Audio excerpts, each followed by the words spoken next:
आश्विन मास शरद ऋतु और उसमें भी पितृपक्ष में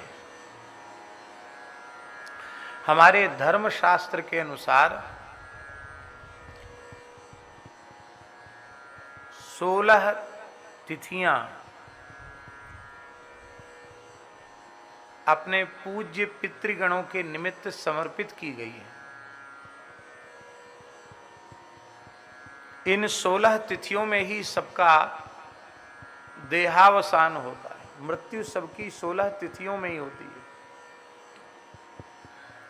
अमावस्या, पूर्णिमा 2 तिथि तो ये हो गई और बाकी प्रतिपदा से लेके चतुर्दशी तक, इस तरह से 16 तिथियां हैं।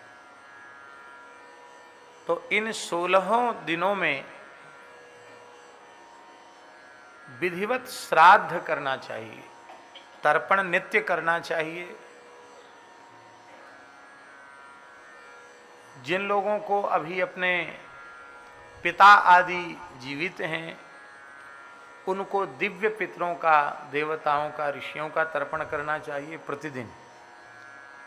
और जिनके पिता माता पधार गए हैं उनको अपने पिता माता के निमित्त, मातृकुल के निमित्त, पितृकुल के निमित्त 16 दिन अवश्य ही श्रद्धापूर्वक तर्पण करना चाहिए। और अपने पूज्य महापुरुषों की तिथियों के आने पर उनका श्राद्ध करना चाहिए और शास्त्रीय लक्षण से युक्त किसी पवित्र ब्राह्मण को भोजन कराना चाहिए श्राद्ध का। श्राद्धे कुर्यान्न विस्तरम, श्राद्ध कर्म में विस्तार नहीं करना चाहिए। माने भोजन का विस्तार। वो इसलिए ये बात कही गई कि श्राद्ध में प्रशस्त जिन ब्राह्मणों का वर्णन पुराणों में, इतिहास में, शास्त्रों में, स्मृतियों में मिलता है, उस प्रकार के ब्राह्मण दुर्लभ हैं। बहुत बड़ी संख्या में तो मिलेंगे नहीं। एक परिवार में एक ही ब्राह्मण मिल जाए, 3 मिल जाएं, 2 नहीं होते हैं।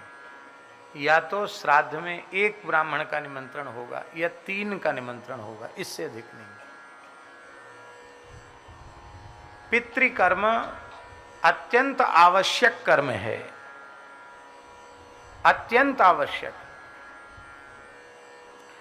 देव कर्म ऐच्छिक है। ऐच्छिक जानते हैं? माने आपकी सुविधा बने तो आप करो, आपको लाभ होगा, पुण्य होगा। नहीं करो तो कोई विशेष हानि नहीं है। पर पितृकर्म ऐच्छिक नहीं है, यह अनिवार्य कर्म है, अवश्य करना चाहिए। भगवान श्री रामकृष्ण को पितृकर्म की कोई आवश्यकता नहीं। क्या आवश्यकता है भाई? साक्षात भगवान के पिता, चाहे मातृकुल हो या पितृकुल हो, उनके कोई उद्धार का प्रश्न तो है नहीं कि वो कहाँ जाएंगे। उनके लिए श्राद्ध की, तर्पण की आवश्यकता ऐसा तो नहीं है। पर भगवान श्री राम, भगवान श्री कृष्ण अत्यंत श्रद्धा पूर्वक सविधि श्राद्ध कर्म करते हैं, तर्पण आदि कृत्य करते हैं।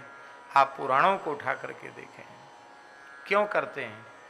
इसलिए करते हैं कि यद यदा चरिति श्रेष्ठः तत्तदेवेतरो जनाः सयत् प्रमाणं कुरुते लोकस्तदनुवर्तते। श्रेष्ठ पुरुष जैसा आचरण करते हैं, उनकी देखा देखी छोटे लोग भी वैसा ही आचरण करते हैं।